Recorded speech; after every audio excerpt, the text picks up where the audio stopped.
Elaine, how's that? That's too high. Still too high? Yeah. You don't have to. Do you want a regular chair? Okay. All right. Okay. All right. Okay. Oh, and did I they turn tell you- to Oh, this sort is of cool. Stay here and don't in look this at the area. camera. Don't look at the monitor. This is like being on the scoreboard at Sox Park. I can't see myself on the scoreboard. You know, I can't look in the camera and see my eyes. Sure. Okay, here we go.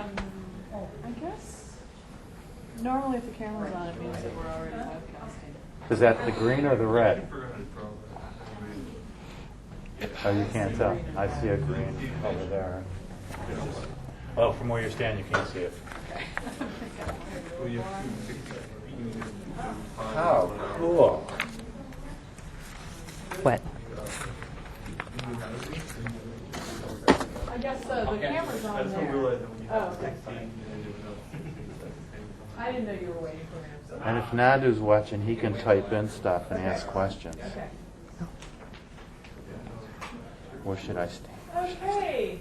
I'm So go over in going to this go corner. ahead and get started. And we have a few announcements, and then I'll introduce the speaker and we'll move on. Let's see, my name is Jennifer Dill. I'm a faculty member in Urban Studies and Planning, and along with Chris Monsieur and Rob Bertini, I help organize this weekly seminar. So welcome, a few new faces and a lot of familiar faces. The seminar happens, in case you don't know, every Friday at noon during the academic year. We webcast the seminars live, and we put the webcasts, we archive them and have them on the internet. And because we're webcasting, you need to use the microphones when you ask questions, and you need to hold the touch button area. It's not really a button, it's just a touch area. And keep the red light lit while you're speaking so the people watching on the web can hear your question. And we do have people watch on the web, believe it or not, both live and archived. So it's important that we do that. And a couple other notes. We are in the middle of conducting a survey about the seminar that is online. If you're on the seminar email list, you should have gotten an email about this. If you didn't, you can go to the seminar website, and on the main or on the Center for Transportation Studies website, and if you don't have that, the address, I can give it to you. There's a link there to the survey where we're asking questions about the time of the survey, what types of speakers you'd like to see, things like that. We've been doing this a couple of years, and we realized we should evaluate ourselves a little bit and figure out what we should do in the future.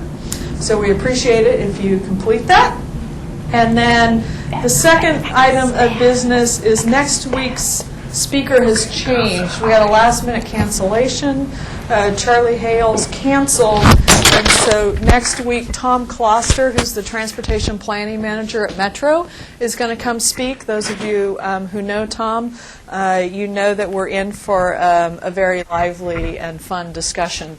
And I don't have the topic yet, but we'll post that on the web, so encourage you to still come next week. And without further ado, I am going to introduce our speakers today. We have with us two people from FHWA, Elaine Murakami and Ed Christopher. And Elaine is actually in Seattle, and Ed is in Midwest. Which city? Chicago. And they've both been with, actually I forgot to ask Ed, they've both been with FHWA for a while, but previously had worked, Elaine worked at the Puget Sound Regional Council, has been very involved in their panel transportation survey, and Ed was with CATS 20 years. for 20 years, the Chicago Area Transportation Study. Did I get the acronym correct? Oh, yeah. I hope so. And the Bureau of Transportation Statistics, and they're going to talk today about data, one of my favorite topics. So.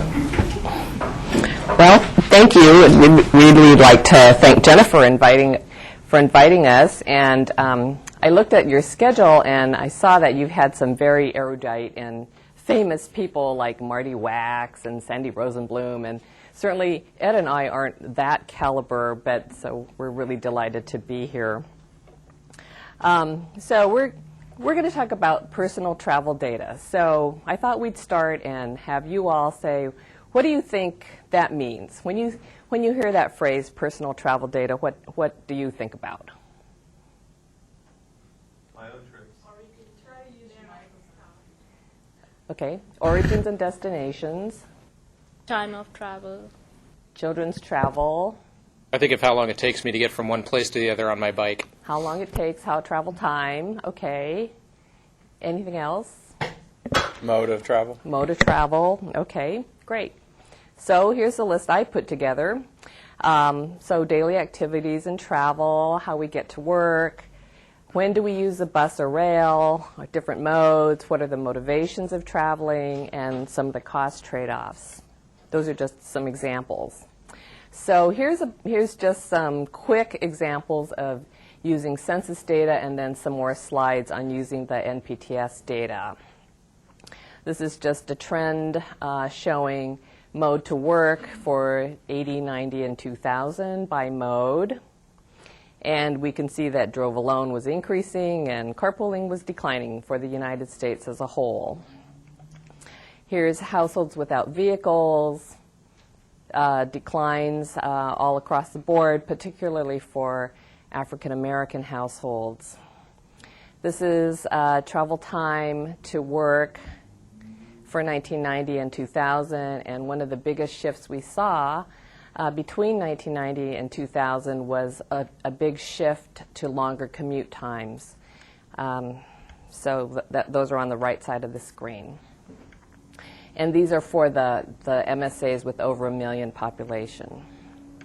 This is just an example from the Dallas-Fort Worth MPO, and it was looking at commute trips into downtown by transit. So each of the spider diagram lines has the number and the share and the percent. This is another example, but more of a thematic map for the same data. Here's some examples from the NPTS data, also again comparing two different time points. And this is showing, the first line is showing the number of households where there were more people than there were cars. The second row is where there's the same number of people as have cars, and then the two bottom rows are showing where there's more cars than there are vehicles. So, for example, I have a sister in Los Angeles. They have 4 driving adults in their household. They now have 8 cars and 4 people, which is really a terrible thing. So I'm sure there's people, all across the board in this room today. A vehicle for every purpose. Right. That's not bad. So here's one that's showing travel time by age. And this is from the 2001 NPTS or NHTS.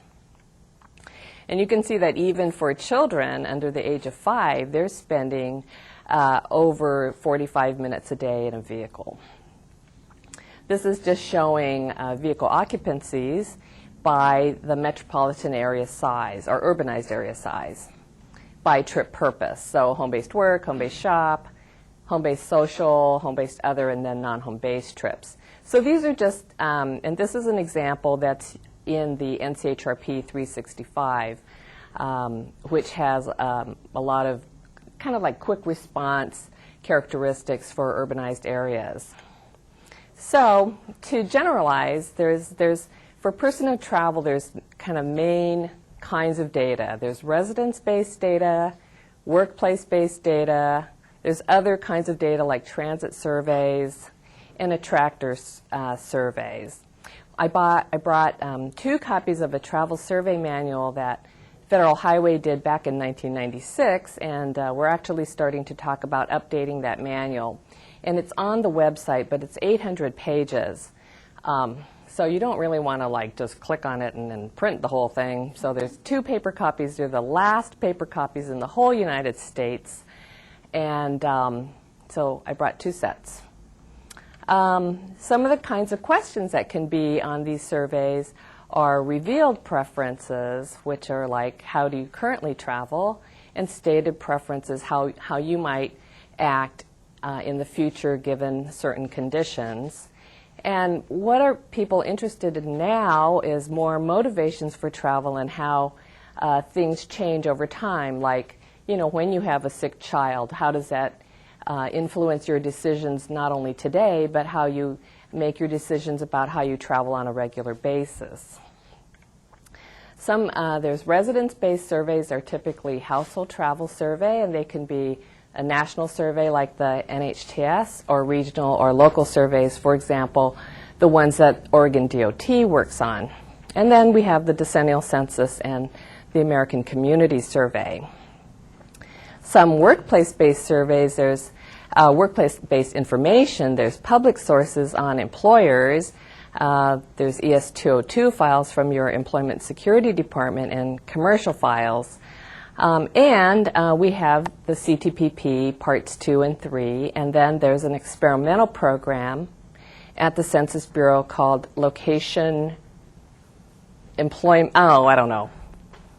Employment Dynamic Program. Okay. Economic dynamics. They're not good with acronyms and names. Okay. Yes? Yeah, speaking of that, would you mind when you talk about acronyms, introducing them as their full name? Because I don't know what CTPP. You don't. Oh, okay. Ed's going to talk about CTPP a lot in a couple minutes. What does it stand for? We'll tell you later. I won't have anything else to say then. Okay. All right. It's a secret. Okay. So I don't know what LED stands for, but I think Ed might talk about it later.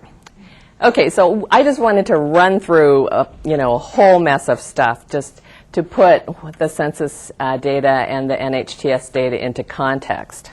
National Household Travel Survey. Go ahead. Okay, right. Okay, so here we are. This is what we're going to talk about. We're going to talk about CTPP and the NHTS. And so both of these surveys are really useful because you can look at data over time, particularly trying to hold the methodology consistent so that you don't have to worry about the methods changing on the differences in the results. CTPP is really good because it gives you small area data, which means like block group or TAZs. And NHTS has a lot of trip purposes, but the geography reporting for NHTS is really very large. Okay. Okay. All right. And so now I'm going to leave this slide up because you can tell Elaine, she's been a Fed now for probably 12, 13 years, which is way too long. She speaks acronyms. I worked for an MPO for 20 years. That's a metropolitan planning organization. If you're in transportation, I mean, you have to know that. But I still don't speak acronym speak as badly as you do. NCHRP, National Cooperative Highway Research Program. It's a research program that the states kick in money over to an organization that's part of the National Academy of Sciences, and they administer this program called NCHRP and do research studies. Okay, this so happens to be the number of a research study. Now I'm going to turn it over to Ed, except he already took it. And then and then after he talks about the CTPP, which he'll tell you what it stands for, then I'm going to come back and talk about the NHTS. National Household Travel Survey, formerly the National Personal Household Travel Survey. But yeah, I think did we mess up something already? No, just hit. Yeah, we did mess up already. Is your light on? What? Your microphone light? Yeah. Yeah, well, came from a low-tech agency. Okay, what is the CTPP? It's a Census Transportation Planning Package. What it is a special tabulation of the census long-form data, and I'll tell you what that is in a second, that was really designed by transportation planners for transportation planners. This is all old hat to Ken. I'll bet that Ken was on one of the very first committees that worked with developing the tables that are part of the CTPP. It originally came out, the first tables came out in 1960, but they were developed by the Office of Management and Budget inside the federal government. But then in 1970 was when the first real package came along. And then there was one in 1980, 1990, and now 2000. What's unique about this package is it summarizes the census information at three levels, it's got three components, three parts. Normal census data summarizes all your information at the resident location, so you can find out and ask questions about, of all the people who live in an area, what are their characteristics. This special tabulation that the transportation community pays for also summarizes the information at the work location. There's a question on the form that says, where did you usually work last week? So then you can get a location of where people work, and we have these special tabs that actually summarize demographics, how people got to work, their travel times to work. And with the work locations information, you can look at, of all the people who would say come to downtown Portland to work, what are their characteristics. And a real unique part of this package is it'll summarize and give you information on the flows between the two areas, the resident location and the work location. However, it is only work trips. Census only asks, where did you work last week? They don't ask, it's not a household type diary, which the National Household Travel Survey is. Makes it a little bit different. Now, I said it comes from the census long form. Every 10 years when the census does their thing, there's actually two forms that go out. One is a short form that goes to every household in the country, and that's the one that counts population, age, race, and sex. That's the information that's used for congressional redistricting, and it's the first information out, the population counts. But as part of the decennial census, there's a long form that's given out to every household, and it asks for the characteristics of not only the household and things like how many phones do you have indoor plumbing, do you have a kitchen, and some of those types of things that some folks think are somewhat invasive. It also asks characteristics of the individual people in the household. Where did they work? How'd they get to work? What time did they leave to work? How many vehicles are available in the household, and those sorts of things. And it's those questions that we in transportation key in on and actually paid for a special tabulation. The big products coming out, and again, we refer to these things because we've boiled things down. Now we call it Part 1, Part 2, Part 3. If you ever work with some of the older packages, it may be called Parts A, Parts B, Part C. We changed that. And then we used Roman numerals one year or two for Part 1, Part 2, Part 3. But basically, Part 1 are tabulations at the home location. Part 2 are the tabulations of all the people who work in the area. And then Part 3 are the flows between the areas. And I always joke and say, I made a lot of money at CATS telling my policy board just that thing for probably 20 years, telling them the difference between Part 1 and Part 2, summary and tabs. Go ahead. Press your red button. I got it. You mentioned that it's 1 in 6. The sample is 1 in 6 Oh, yeah. of households. Is that sent out to all the households and you get 1 in 6 back, or is it only sent out to 1 in 6 of the households? Well, it's kind of a funny number in a couple of ways. It's the way the census does the sampling right out of the box are rural areas, less dense populated areas are sampled at a higher rate. In some of our very less dense and less populated areas, they'll be sampled at a 1 and 2 rate. When you get into your very populated urban centers where there's a lot of residents, it can be as high as 1 in 17, 1 in 12. So the average is 1 in 6. Now, when you talk about what do you get back, you're dealing with respondents, and I think this time we were hearing numbers in the 90% of what responded, because they go through a staged process.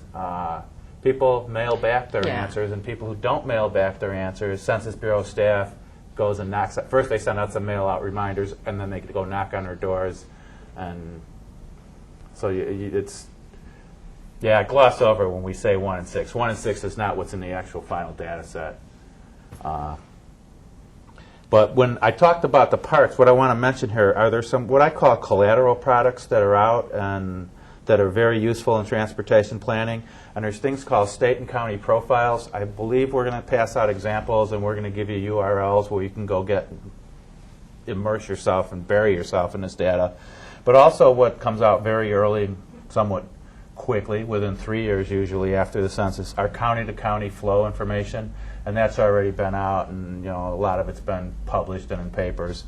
Right now, I don't think I brought the schedule here, because Elaine told me not to get into too much detail. No. But anyway, schedule-wise, Part 1 has already been released, Part 2 has been released, and Part 3 has been released in an ASCII format, but not in what we call the Access software or the CAT. So you want to talk about the CDs? Yeah, let me do that, because we do have some CDs over here that, and actually these CDs, when we leave some for Jennifer, she can make copies of them, because all the CDs that we give out We've negotiated with the vendors who produced them so that they can be copied free of charge, and I encourage people, especially when I talk to MPOs, make copies and give them out to your member agencies and score points for not doing a lot of work. But the way the CTP is packaged is it comes out in two ways. Certainly it comes out in straight ASCII files for what I would say the more power users. And the agency I worked in, we never cared about this fancy extraction software. We just said, give us the straight ASCII files, and we moved it all over into SAS and processed it that way. But we've also have it packaged in this thing we call the CTP Access Tool. And the Access Tool gets easier to use after you've worked with it and you've gone through the tutorial, and after you've gone through it the first time and learned how to select tables and pull the information you want. It's really a powerful tool. It's all GUI based. You can go in and select tables. You can search on different variable names and find the tables that you want. And you can output it. What's the beauty of this package or the extraction software this year or this time through is you can export it. You can bring it out certainly in Excel, but you can also bring it out in shape files that you can move into really any GIS platform. Press your red button. I got it. Is there any data in there about traffic safety issues and how they impact travel? No, because it all comes right out of what the census asked on the long form, and I wish I brought long form questionnaires. But the basic questions really are, how did you get to work last week? What modes did you use? The census doesn't get into anything that would directly relate to safety. I believe NHTS may have had a question or two. Yeah, but it's not tied to geography. Yeah, it's not tied to geography. So anyway, we'll be passing out these CDs. Oh, I did have a slide to prompt me on what the Access Tool is all about. Well, we say it's easy to use software.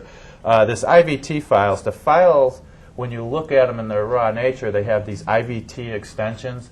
They're proprietary in that the vendor who produced the tables and the software, that's what they called, that was the extension they used. And all it is it's compiled, and there's no way you can open up an IVT table and it'll make any sense out of it. But again, you can duplicate the software and duplicate the tables and then export it into anything you want, and you have it. And again, on our CDs, it does have all the shape files, the Tiger shape files with transportation analysis zones, TAZ coverages, and all the normal census coverages. And again, it can export into shapes, which most people really like. Of course, DBF, Excel. I use the Excel a lot. And one of the things that was new this time through was it's got some pretty good mapping characteristics. It uses map objects, so it looks kind of crude, but you can do some rough thematic maps, and if you like what you see, you can move it out and work with it in your own GIS. Elaine's not going to let me demo the software because we don't have time, so we'll have to come back sometime. Anyway, what's in the CTPP, some of the details. It's a lot of tables. What's unique about our tables, though, compared to most other census products, is we have a lot of crosstabs, two-way, three-way crosstabs, and I think we even got a couple of four-way tables. And you won't find the transportation variables in too many crosstabs when you go to look at what I call normal census products, SF3, SF1, summary file 1, summary file 3. But as you can see, we've got 121 tables of the resident-based stuff, 68 on the workplace, and 14 dealing with flows of people. And again, it's what to us are the typical variables. Again, for persons, we've got the same variables for persons and workers. It's duplicated. A whole host of household variables, and of course, journey to work variables. And a lot of folks who are doing model development will use the CTPP to work with and start to calibrate parts of their models. It's used a lot for trend analysis and certainly a lot of spot studies. The geography is real unique in this package.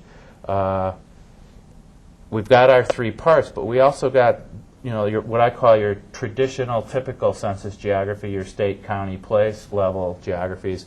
But those areas that are noted in red, traffic analysis zones, most of the metropolitan planning organizations submitted TAZs to census, and they're in Tiger now as a coverage layer, and our tables are all broken down by TAZs. I'm not sure if Portland used TAZ. I think they went with the default and have block groups. They have block groups. and then there's tracks. And for a couple of states, Oregon wasn't one, but a lot of states now are getting into their own travel demand forecasting models and are creating their own zone systems. They had the ability to turn in zones, and we call them combined zones. You giving me the clock already? Well, I'm just telling you 12:35. Okay. Elaine's my timekeeper, too. Well, right here, okay, it says here, 12:26, no, I'm not saying, 12:35. okay, here's the problem. I always let Ed go first, and then he uses up more than his share, so then I end up with 0 at the end. Oh, Elaine, we've worked together too long. Anyway, this is just a quick sample of what our table lists look like, and when you work with this data, one of the things we are going to pass out, too, for all of you is what we call our electric guidebook. You can think of it as CTP 101. The first 5 modules or chapters of this, you stick it in, it runs in Flash, and it's got some cutesy graphics, and it'll walk you through what's the census, what's the long form, and walk you through a lot of the detail. There's some chapters in here towards the end that actually have examples, case examples on how to build travel models with it, doing some trend analysis, what you should look for, and things like that. And also are a lot of appendices on here with lists of our tables. And if you work with this stuff and get in, the table listing becomes very valuable. But in all our tables, the thing I want to point out here is like at our top table there where it says sex by means of transportation, those little numbers in parentheses, real key and vital to us. Sex, 3, means there's 3 categories of sex, male, female, and total. All our tables have total, and then 18 modes of transportation. And you'll see with some of our tables, like this table here has 25 occupation codes, but only 11 modes in it. We had to collapse some of our modes, and when you get into ages, we've got some collapsed tables, so that in order to get the crosstabs we wanted and get past the census confidentiality requirements, we had to do some clustering of variables. Real quick, I want to get into some data issues when you work with this stuff that you need to be aware of that are new this time through. This time through with the Census Bureau, they took a very close look at all the tables going out the door for confidentiality and disclosure issues, and they set up something called a disclosure review board that looked at our stuff pretty carefully and even blocked some of our tables and added some other things to our product. And one of the things that they required of all our tables is that every table in the CTPP be rounded. And the rounding is such that 0 becomes 0, values of 1 to 7 got rounded to 4. And incidentally, I just finished a paper that shows that 5 would have been a better value to round to. And then values of 8 or greater were rounded to the nearest 5. And then also, for our flow tables, some of our tables have something called a threshold applied to them. And what the threshold said is any table, where any origin and destination flow that had less than 3 unweighted records, the data just got suppressed, dropped, we didn't get the table. So that caused some problems for us. This is just an example of a table I worked on for CBD in Chicago, and the numbers in red. What I have here is my totals, and then the totals out there are actually the row totals. And I was just comparing what the effect of rounding would be if I added up all my modes, my SOV, my carpool, my bus, and other, if I added up all my modes and compared back to the total. And again, in downtown Chicago, I'm dealing with a lot of workers, a lot of trips, I'm dealing with big numbers, but the totals are still off if I were to sum my rounded totals from the table or if I add my columns across and sum those. And it becomes a nuisance when you're working with this data, that when you run into these rounding issues and you're starting to combine zones or combine cells if you're doing an aerial analysis. This is just another example, and one of the things you can do with our data, SF3 is summary file 3, that's typical regular census data that is not subject to rounding, and where the geography matches, for example, tracks, you can actually start to compare rounded versus unrounded values. And the thing is, the numbers are off. They're small, but they're still off. And I'm the kind of guy that I want to be the one that does any rounding at the end. I don't want to be working with all these rounded numbers throughout. So it's just something to be aware of. Another thing to really be aware of is this issue of thresholds. And when we were in negotiations with the Disclosure Review Board of the Census, we did have one victory. We've got 2 tables where thresholds weren't applied. That's total workers and vehicles available by means of transportation, but only 7 modes. And again, the threshold was for any origin and destination pair, we needed 3 unweighted records before the data would be released. And when we're talking about traffic analysis zones, we're talking about some pretty small geography, certainly smaller than tracks in most regions. It kind of kills the table when you start doing a crosstab with, you know, income by mode. You've got some small numbers in each cell. Those get suppressed. And one of the things, since you guys are academic here, I want to throw out is one of the tables that most people are really going after and would really like is this table 3.6, means of transportation by all modes, not our modes collapsed.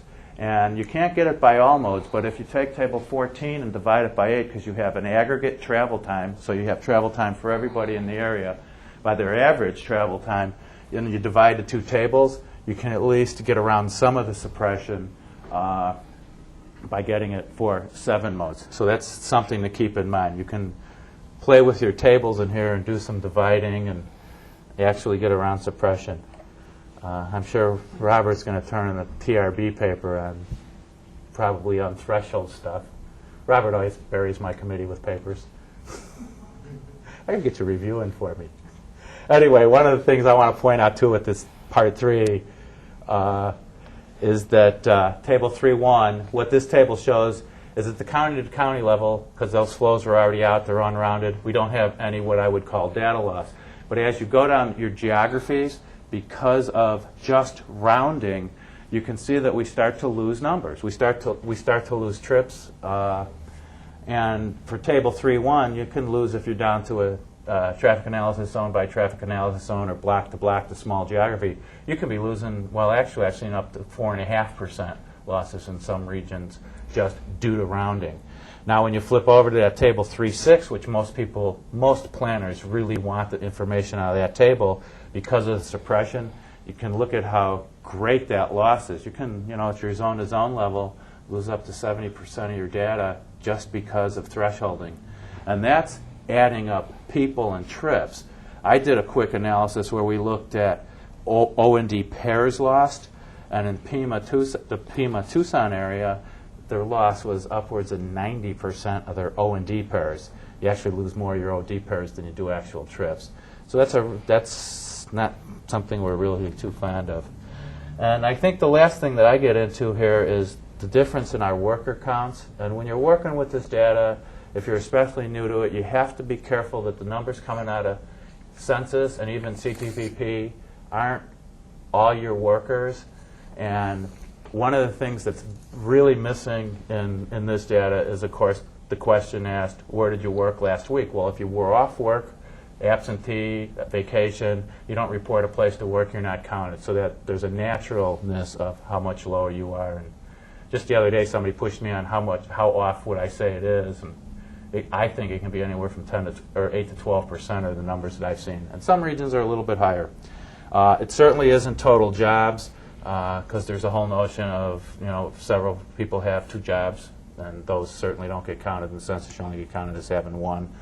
And it's the second issue up here about NAICS, North American Industrial Classification Codes. That's going away with time.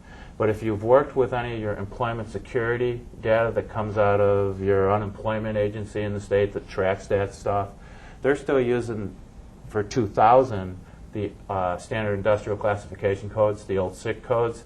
And this North American Industrial Classification is, in the long run, it's going to be an improvement over the way it classifies employment and jobs, employment over SIC, but there's this transitional period. So we've got these 2 data sets that are out there. Census and CTPP uses NAICS, and some of the other data sets that count employment are still SIC for 2000. You need to wrap up. Okay. You're going to see us flashing a lot of URLs around and a lot of jargon, and we solved that problem so you don't have to take any of our stuff home. I'm going to give you some business cards that have 2 URLs on one side and 1 on the back, and that's all you're going to need to take home if you don't want to weight yourself down. Other than that, I think yeah, things that you can do with this, build profiles, do some trend analysis. There's a lot of examples of what you can use this data for that we're going to leave with you. And I think I would suggest that as you have questions, raise them, bring them to Jennifer. Certainly raise them and send them to us. We have a contractor on call to provide technical support. The data is free, and you can get it from the BTS website. A couple of ways. If you look for their bookstore, you can actually get the Journey to Work CDs with the extraction software. And they also have it on their Transstats site where you can download the ASCII files. And now they're even putting up profiles. So they're expanding what they're putting up regarding it. These are just some other census sources that I didn't cover. We'll have to come back for that day. PUMS, Public Use Microdata Sample. I don't know, Jennifer, do you get into that or talk about that much with folks? Not a whole lot. You've used it? Used it. Okay. PUMS is getting closer to what Elaine is going to talk about next, and that's getting actual individual records. What I've been talking about is aggregated data, data that's summarized and aggregated into zones. But PUMS is, when people filled out their long form, PUMS is a collection of the individual records and what people filled out, and you're saying, oh, no, they know what I wrote on my form. No, they don't. Believe me. The geography that PUMS is aggregated in are very large zones. In the Chicago region, we have 40 zones. Zones have to have a population of at least 100,000 residents in them before they'll pass muster and the data can get released. But PUMS is good because it's individual records. And when you want to do, if you're trying to do some real analysis where you're running a regression, you need individual records, not the aggregated data. It's a beautiful data set to work with. And it uses an extraction software similar to ours, and you get it from the Census Bureau. Okay. All right. I'll pass out my cards. Thank you. Thank you, Ed. Okay, next time I'm going to tell him that he has to end at 12:30. Then he'll be done by 12:30. Anyway, okay. All right. So the really good thing about the census data is that wherever you go in the whole United States, there's small geography. Okay. How many of you think you're just going to stay in Portland the rest of your life? Oh, nobody. Okay. So, you're going to go to some place, who knows where, North Dakota, Arkansas, I don't know, California, who knows where you're going to end up. But this data, the census data, is available for tracts or block groups or TAZs for the whole United States. Okay. Now, the other thing that Oregon has been really very committed to is conducting household travel surveys. And I know Johannes Mudd came and talked to you guys last Friday about the Cosmos survey. But there's a lot of places in the United States that don't conduct household travel surveys. Or the last one they conducted was back in the 1970s because they're expensive to do. But there has been a national survey. It's been called the NPTS for a long time. The 2001 survey was called NHTS, National Household Travel Survey, instead of National Personal Travel Survey. Susan Liss is the program manager. She was going to come today, but she went home last night. And she said that she's going back to the NPTS, National Personal Travel Survey acronym, for the next one, which should be in 2008. So the latest survey is the 2001 survey. There were 28,000 households in the United States for the national sample, and then there was a local add-on. So, for example, the state of New York does an add-on. Okay, so they do a minimum number of households for each of their MPO areas. There were some states that did add-ons, like I said, New York, and some MPO areas that did add-ons. So there were additional 44,000 households in the add-on program. Okay, it's telephone recruitment, a mail-out diary, and a telephone retrieval. There was a small cash incentive with the advance letter, and for each diary that was mailed out, $2. But the response rate was pretty low. Now, actually, in comparison to other household travel surveys, 41% is actually pretty high. But for federal surveys, the OMB doesn't like that our response rate is as low as it is. They would like to see something in the neighborhood of 70%. Okay. Let's see. When the NPTS or NHTS is conducted, we ask for trip purpose, and it has all the trip purposes, not just going to work, and we ask how far did you go? So how far did you go from home to work? How far did you go from work to the shopping? But the destinations, the actual addresses, are not taken and geocoded the way that would be done in a local survey. And the sample size is relatively small. I mean, we're talking about a national sample. So you can't do things for each individual census tract, for example, or block group or TAZ. Okay, so when it's done, it's for one day. Each person is reporting, or each household is reporting. Hopefully we get all the people in the household for one day what their travel was on an assigned day. It includes all 12 months and all days of the week, including weekends. Now, a lot of MPO models are weekday peak period models.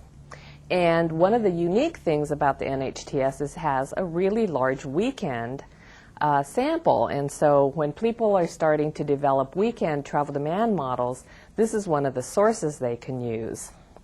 And also there's a long distance trip component, and that covers a 1 month period. It covers all modes of travel. Here's just a diagram showing, you know, a conceptual thing of how someone might go through their day. They start at home, they drop their child off, they go to the store to pick up a present, they go to work, they go to lunch, they go to the grocery store, they pick up their child, and they go home. Now, that all looks all very well and, you know, smart and trip chaining and all of this, right? And this is an example of an actual person's record geocoded because it's from the New York add-on sample. And this is a woman who started at home, and the first thing she did was she went to work, pretty far. And then she dropped her child off at daycare, which was really close to home. Okay? Then she went back to work. You know, and then later on in the day, she had to go back and pick her child up again. But, you know, if you look at the times that this occurred, you know, obviously she had to go to work early, and it was before the daycare was open.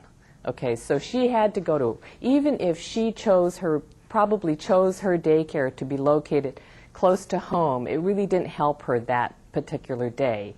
She had to make that long trip into work first before she dropped her child off. So actually, I'm really interested in this kind of stuff, and I'm doing this stuff on space and time prisms. Yes? Yeah, I was just curious about how far is it from home to work, or do you not know that? I think it's more than 12 miles. I don't really know for this record how much it was, but it's something on the order of 12 to 15 miles. Yes? In the diary, do you specifically ask them to give reasons why they did what they did? It sounds like you do, but I just wanted to make sure. No, not on this one. There's other surveys. If you look at Sean Doherty's paper and you look up Chase, he has this whole scheduling thing that they've done on really small samples, and they ask people, you know, more questions about why they changed their schedule and things like that. But this is more, we're just guessing at why people did what looks like nonsensical behavior. But obviously it made perfect sense to this person when she was doing this. Elaine, I want to jump in because if these folks are thinking of projects for your PhD or master's projects and there's still time, getting into the motivational behavior as to why we're making the choices in our travel behavior, that's a ripe area for research right now. Very ripe. I mean, we're just scratching the surface with what we call activity surveys to get at the in-home activities, but we're still not really analyzing them in a way of getting at the behavioral and the motivational factors. Okay, so this is just the structure of the file. Okay, you have the sample is of households, and there's persons in the household, and there's vehicles in the household. So there's data for each person in each vehicle. Each person makes a bunch of trips. And then this is sort of the green area, or the information that we collect from the individual. And the pink boxes are showing characteristics that are attached to the file. So we have what we've been calling Claritas variables because we buy it from the Claritas company on land use characteristics. It's tying it to population density, employment density, owner-renter mix, and income distribution, things like that. And then the vehicle operating characteristics are being attached by the EIA, Energy Information Administration. And so we ask you what kind of car you have. You say it's a 1993 Ford Taurus. Then EIA attaches the MPGs estimated for those cars. So just at the conference that we had at Doubletree this past week, Tom Golub at UCI just presented a paper where he's using this EIA information linked to the NHTS record on energy consumption. Okay, so this is kind of the characteristics that we're talking about in the file: demographics, the vehicle information, commute information similar to the journey to work data in the census, and all travel, not just journey to work, so going shopping, dropping and picking up children, etc., and who's going with you in the same household. Okay, we have tested in the 1995 data set what we're calling the Transferability Project. And the point of that project is to try to help areas that don't have recent household travel survey data. So as I said, when you go to if you guys get a job at an MPO, you might end up at an MPO and they'll say, oh yeah, the last time we did a household travel survey, well, it's back around 1973. In Oregon, you're really lucky. So if you get a job in Oregon, there's going to be recent data. But you get a job somewhere else, you might not be so lucky. So this is to try to figure out a way to link characteristics at small geography, for example, from census data, to characteristics in the national survey data that makes sense. So we can get trip generation rates and trips by purpose and things like that. So we've started doing a project with the 2001 data, and the way it's done is by trying to develop clusters of census tracts. So in 1995 there were 11 clusters, and then it was tested in 3 areas to see they had regional data or they had an NHTS add-on, and we compared the synthetic household, taken from the national data set to what the local data set looked like. And it looked pretty good. So we're going to try it again with the 2001 data. So this is just from the 1995 pilot and with the 11 clusters. So they were based on area type, rural, suburban, and urban, and then by the different income characteristics. Low, mid, and high, and then very high. But very low and very high incomes were separated into their own clusters. I asked Oak Ridge National Labs, who's our contractor for doing this work, to show what those clusters might look like in, this is Olympia or Thurston County, just up the road a ways, closer to where I live. And you can see that for Thurston County, it ended up with, in the closer in areas closer to downtown, they were characterized as the suburban low, middle, and high clusters. And then as you went out to the rural areas, these are the green ones, rural, low, medium, and high areas. And then what we would do is we would take the information from the NPTS records that fall into those same clusters and drop them into those tracks to approximate a regional survey.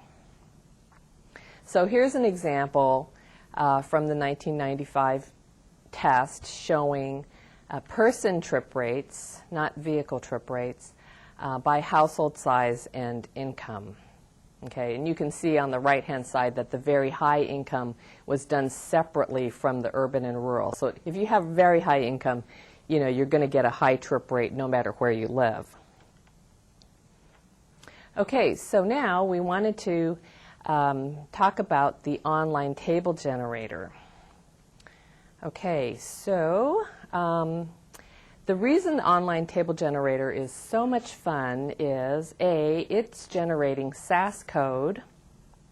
So actually, it's a pretty good way to learn SAS because the output side is a listing file, which is your end result, but there's also a log. And so then by studying the log, it sort of says, oh, you know, I could write SAS code like that, you know. So it's actually educational. It weights all the information properly. So it adjusts for the person weight, the household weight, the vehicle weights. All of that is done automatically. And we're going to show it because Jennifer's going to log on to her account because I forgot my password. And you do need a password. You do need to register, but it's immediate. And you can do 1, 2, and 3-way tables. You can pick the variables you want. And this is just showing the output. But we'll go to it right now. Yes? Knowing about these tools is great, but I'm curious if you might be able to share some examples from the country that you think are some of the most exciting ways that people are using these tools. Well, you would have had to go to the the conference that we just had at the Doubletree. Yeah, so for example, the project that I said that Tom Golub was doing with the energy information with the fuel utilization, he was looking at the land use characteristics and the vehicle energy usage. So he was showing that the higher the density you had, and he, you know, it was a regression model or a logistic model, I don't know, that for each increase in X density, this was the decline in vehicle energy use. Okay, so actually that was actually very interesting because he was using both land use variables that were attached, like the Claritas variables, and the EIA attached variables, both variables that are added to the data set in post-processing. Did he by chance also kind of look at facility management and how, you know, as facilities are added, how travel changes and demand changes through either addition or contraction of No, you know, it's really facilities? hard to do that because the geography on the NPTS is very large, okay? So it's not very good for looking at a specific corridor or something. Yeah. Now, one of the things that I'm really interested in is attaching transit accessibility measures to the NHTS file. But the problem is there's no nationwide file in a GIS that we can link transit accessibility to all these records. So we're going to work on that and we'll try to improve it. A lot of the analysis historically has been on demographic characteristics. Okay, differences in travel behavior by gender, for example. You know, are women catching up to the amount of travel and driving by men? You know, what's happening? Why is carpool changing? Why is it declining? You know, who's carpooling? And, you know, right now pretty much the only carpools we see are people who live in the same household. You know, it used to be when people didn't have as many cars, you would carpool with someone that lived 6 blocks away or a mile away. But now, if you're not in that same household, you're not carpooling. So characteristics on, you know, travel by the elderly, things like that. But, you know, in mode shifts, that's been a lot of the historic use. Maybe you can also mention on the NHTS site, maybe after we do the table, show where there's some of the reports that show a lot of okay. how the data's been used. All right. So you logged in already? Oh, okay.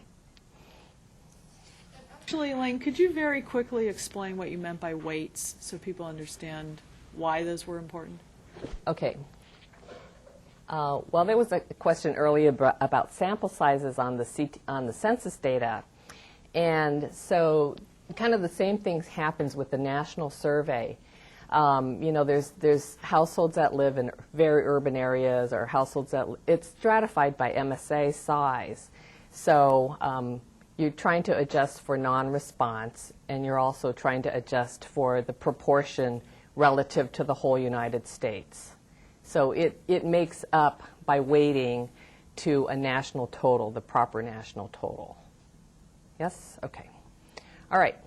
So this box says what kind of measures can we do automatically from the online table generator. So person trips is one measure, but they could be things like counts of households, vehicles, measures of vehicle miles by driver, average measures.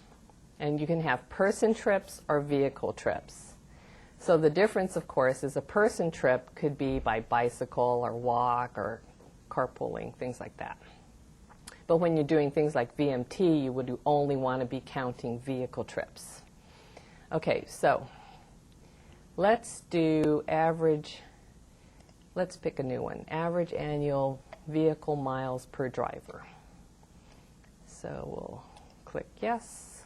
And let's say, and here you can pick one-way, two-way, or a three-way crosstabs. So we'll just pick two-way. And you can pick more than one of these statistics, okay? And then down here, you can pick, because we're going to do two-way crosstab, we're going to pick a row variable and a column variable. Okay. Now, if you don't know which variable, okay, let's say we'll do gender and age, okay?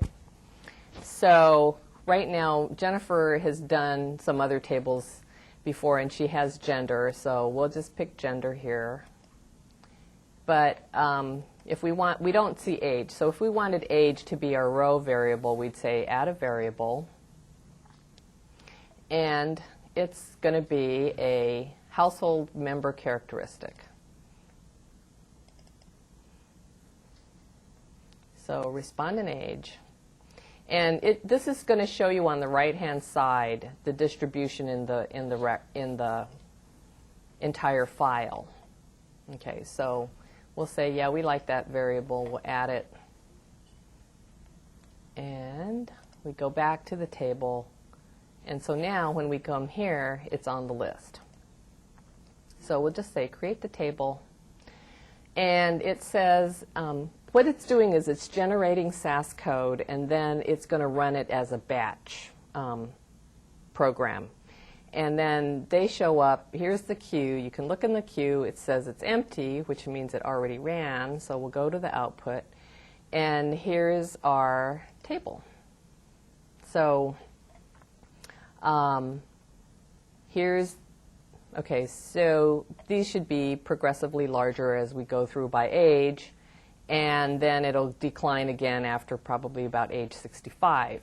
So for example, here's women between 36 and 40, and their average VMT is 11,900, okay? And this is already weighted, so it yep. represents the total population.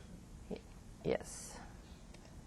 Okay, now, and it also outputs to an Excel spreadsheet, and then so you can just save it to wherever you want. Here's the SAS log I was telling you about. So here's what it's actually doing. It's running a proc tabulate in SAS. But you can see that here's the weighting statement. It's weighting it by weight per fin. Okay, now if you just get the data set on the CD, and we brought some, you can do this all yourself. But you would have to know which weights to use. And there's a lot of different weights on the file. So by looking at what the online table generator does, it's actually very helpful. Okay, so. Okay, how do I go back?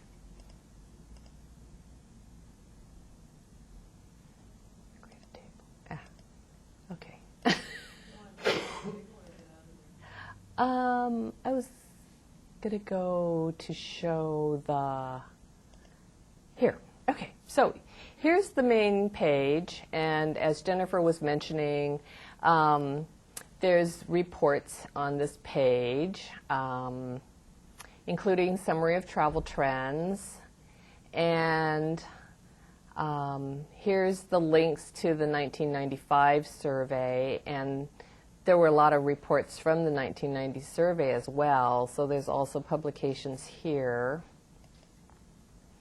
Okay, and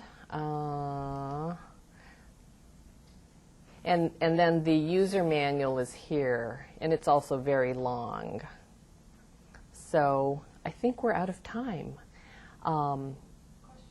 Okay, all right. So anyway, I would encourage you to use the online table generator because it's so easy to use. If you're trying to do something and you just need some rough estimates of data, it's a really nice way to just run it, large MSA, small MSA, person characteristics, vehicle characteristics, whatever. Yes?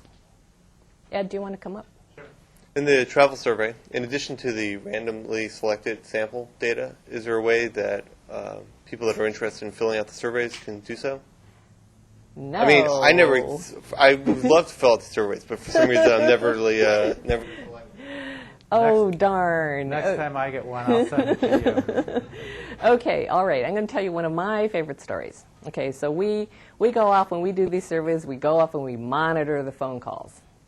Okay, so this woman from Seattle, and I was living in Washington, D.C. at the time. This woman from Seattle calls the 1-800 number because we have a user hotline. And she says, do I really have to report my travel for yesterday because that was her assigned travel day? We said, yeah. And she says, well, I took my car to school yesterday, and I had to drive to the airport to pick up my friend. She says, but I ride my bike to school every day, except I didn't ride my bike yesterday. I drove. She was really upset. Okay, would we know she was lying? No. Okay, so, what we say, of course, is, it's okay, you drove yesterday, you should report that you drove, and then you drove to the airport, blah, blah, blah, picked up your friend, blah, blah, blah. We said it's okay because probably somewhere else in the United States, there was someone who usually drives, but for some reason, the weather was really nice, and they rode their bike to school yesterday, so it's all going to work out in the end. So we don't take volunteers because we know it could be very skewed. Well, would there be a way to sort of analyze the random data and maybe add in some of the expert? I'm just thinking in terms of total sample size. If you're looking at the sample size of 28,000 for the entire only 44. Is that 44,000 additional? Additional. That's a lot of people, but if you had data on, say, 1 million or 500,000, some of that other volunteer data was especially good. Yeah, it's really hard to try to avoid sample bias. Okay, so what if now there was a project that was going to be in Washington, D.C. about another Potomac River crossing. And so I thought, well, it's going to be really hard to get that sample. Why don't we take out an ad in the Washington Post? And that study never happened because there was a lot of political situations that made that study not happen. But you would have to figure out a way to adjust for who volunteered and account for the bias in that sample compared to a random sample. Yeah, it'd be very hard. Not that it wouldn't be fun to do. Can't think of anybody. Well, when I did the CATS 1990 household travel survey, I made sure staff all got a questionnaire to fill out on their travel day, but I didn't tell anybody that till just now, because I would get hung. Yes. It seems like earlier you were showing us how the numbers could be off by up to 70% because of you having to round the numbers. There was a suppression, but yeah. Yeah, could that lead to budgeting problems for people who use this for planning? Like if they're anticipating certain people in this area are going to drive this much, but they actually drive a lot more than that. Could that lead to road maintenance issues, do you think? No, it's not going to. believe me, by the time someone gets to using these numbers and doing the analysis at that level, they're not going to make that kind of mistake, guaranteed.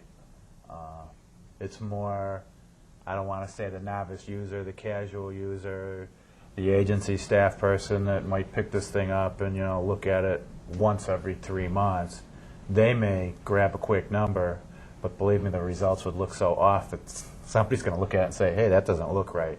And I mean, that's a test of anything that you do when you work with any of this data, is always give it that kind of, does this make sense test in my head? And you always look at it. And, after a while, you learn to look at, and I used to always caution my staff at CATS, any trend change that we ever saw, if you think you've identified a change, go back and let's go look at the source data. The code's probably wrong, you did something wrong.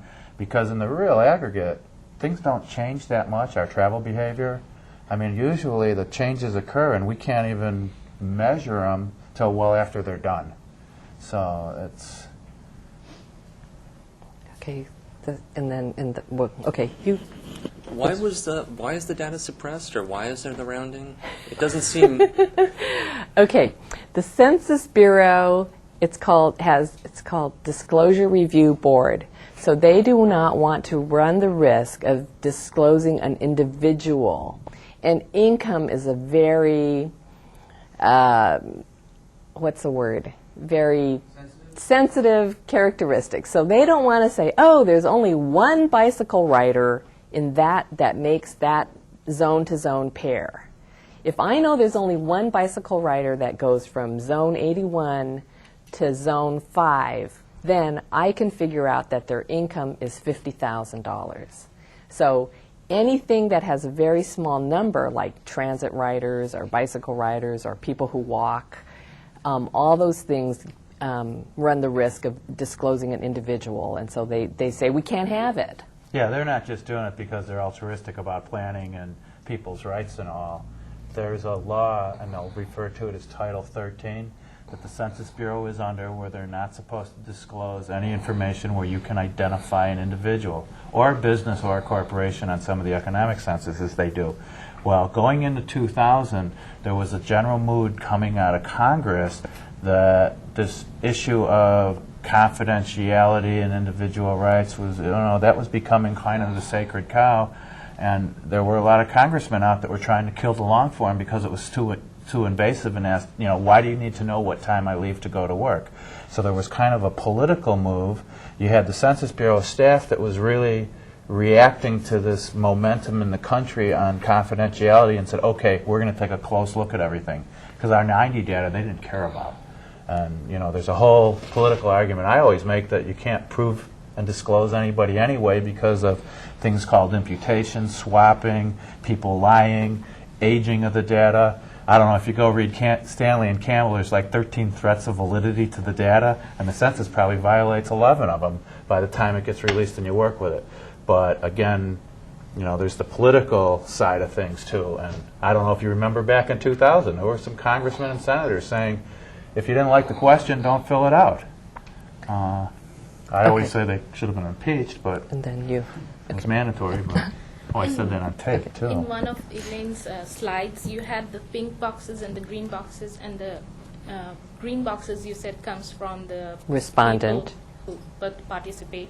How do you get the land use characteristics?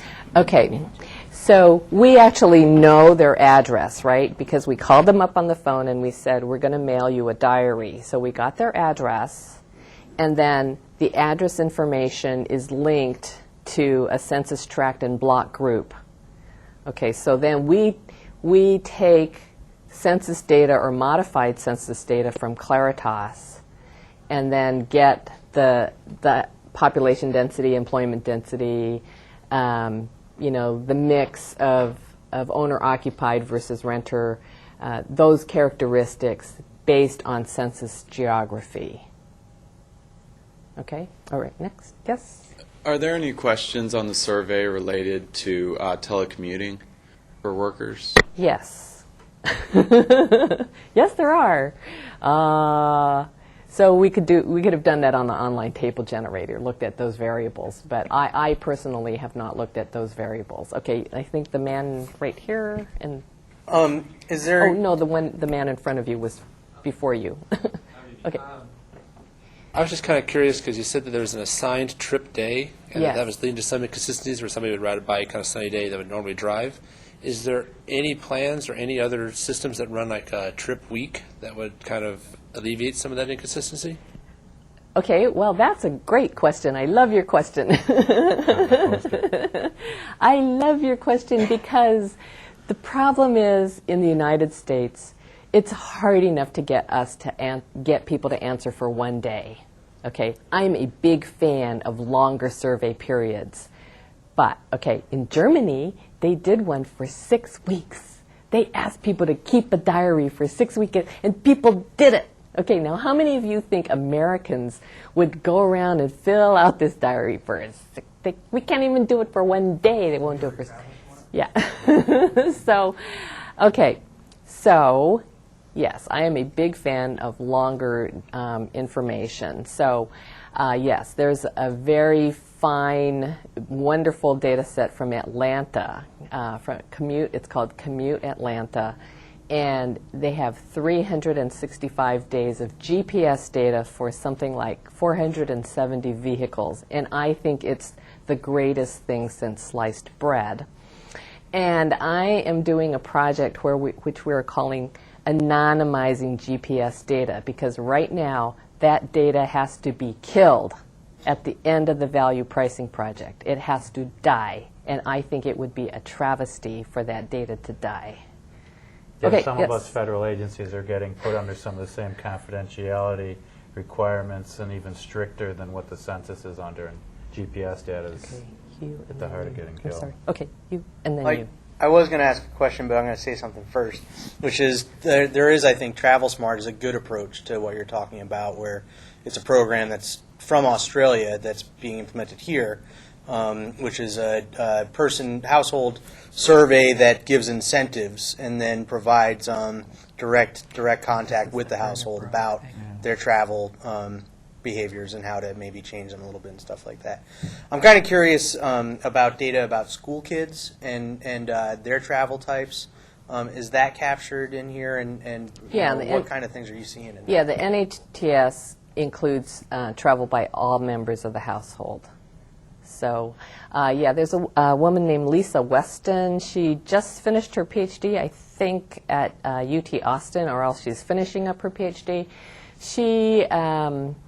She did her paper on travel by children. There's a couple people that are interested in that topic besides Lisa, and I can't think of their names right now.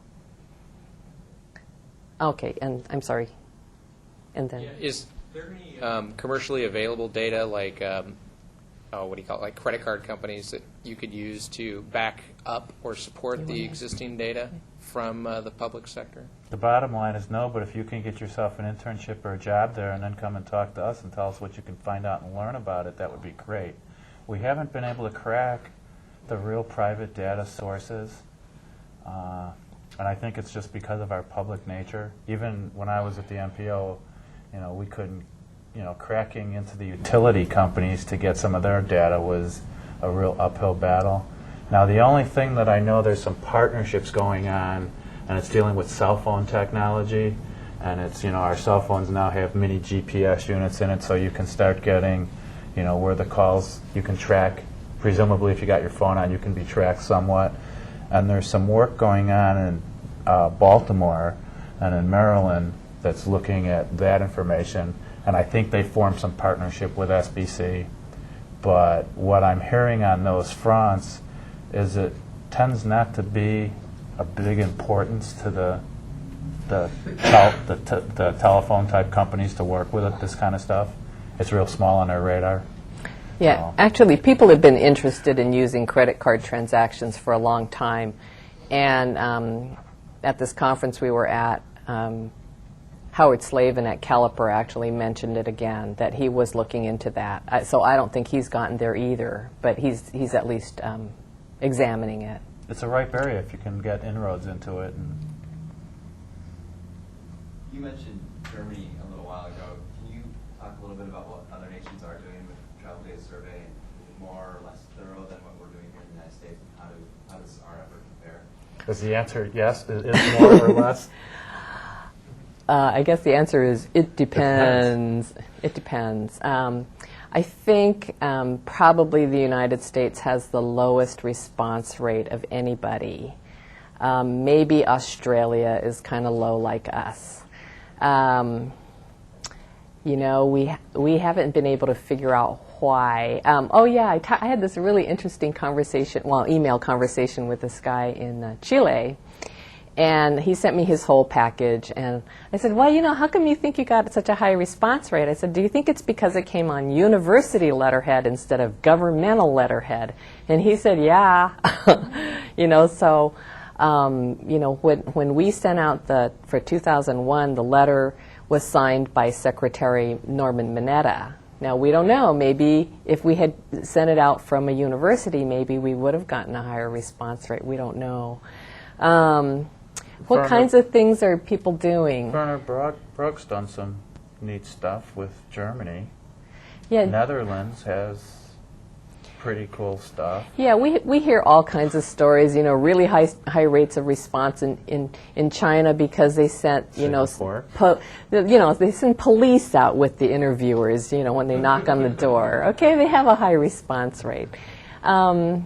I think a lot of people are really interested in having the GPS component right now. I think at the beginning it was just a United States kind of a thing, and now people are more interested in that. People are still pretty much using paper diaries. Any more questions? Do you want to talk about all that stuff? Yeah, why don't Yeah, you well, tell us what's up here, invite people to come up, and yeah. Well, these we certainly aren't taking back. These are the infamous travel survey manuals. It's got some good stuff in here, especially if you're going to embark on any kind of a travel survey versus if you're talking an external travel survey for a region versus stopping people in traffic on a roadside, and certainly household travel surveys. We've got lots of our newsletters for the Census Journey to Work package. We put this newsletter out quarterly, and it is online. These links that I gave out, you can find all this stuff. And probably the unique and the good parts here is they tell you how to work with Part 3, the flow data of the CTPP, which is probably the most complex, so we got a pretty good article in there about that, but also how to find the stuff on the BTS Transstat site and download it. So this issue is loaded with a lot more how-to.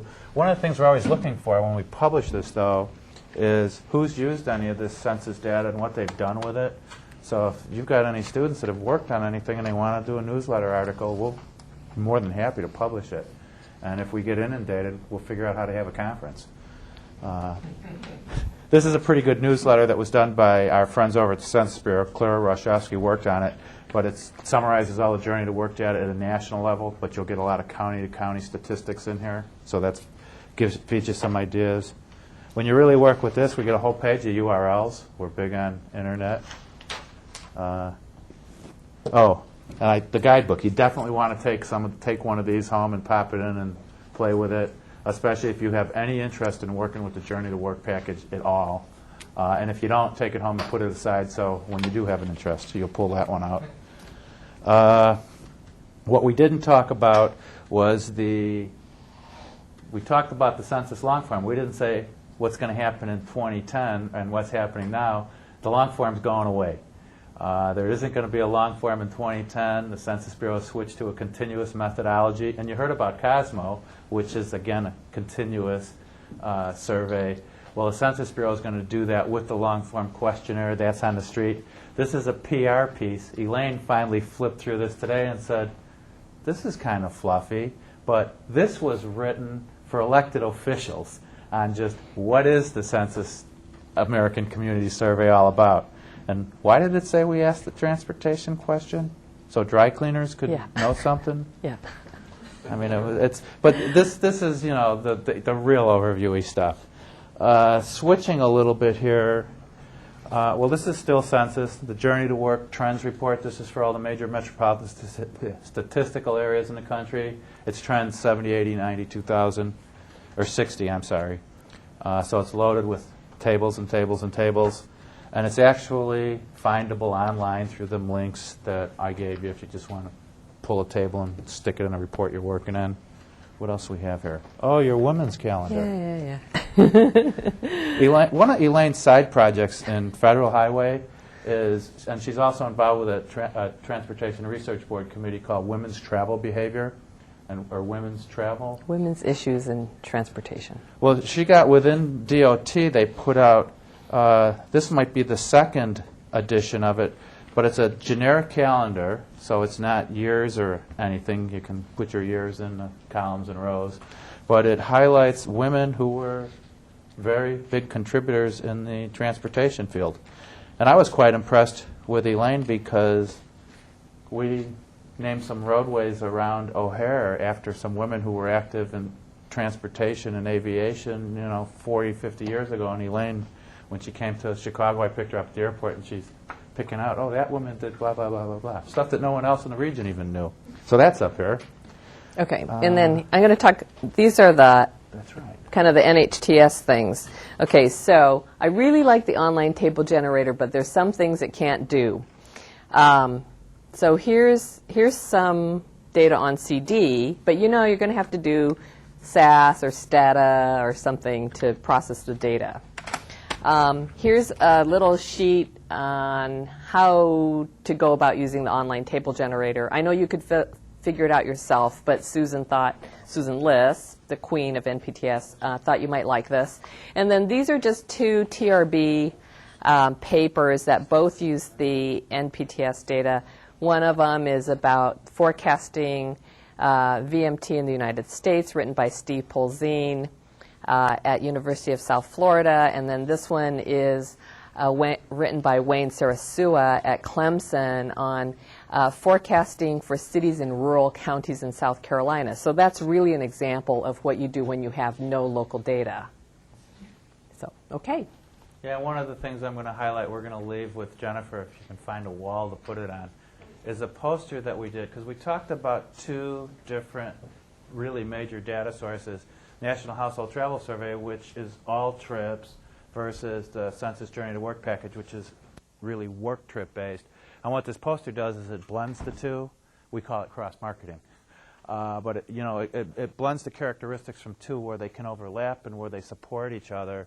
And one of the things I'm going to draw attention to, which your question was getting at, about, I think, a 7-day type of diary and multi-day.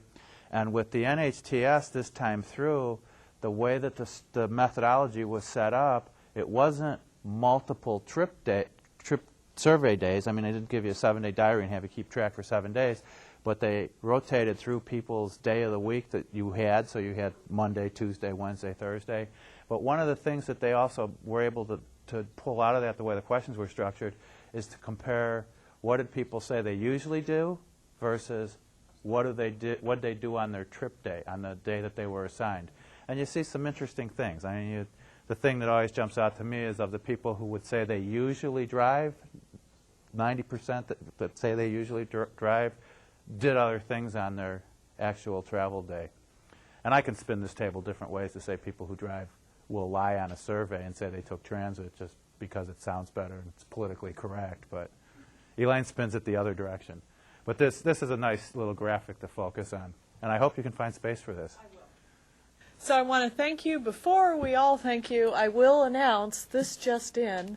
Our website is very up to date. So next week we have Tom Kloster, who's the Transportation Planning Manager at Metro, and the topic is Achieving Regional Land Use Objectives Through Transportation Programming. So talking about how Metro uses their transportation funding to influence land use. So I invite everyone to attend or watch then, and thank you very much, Ed and Elaine.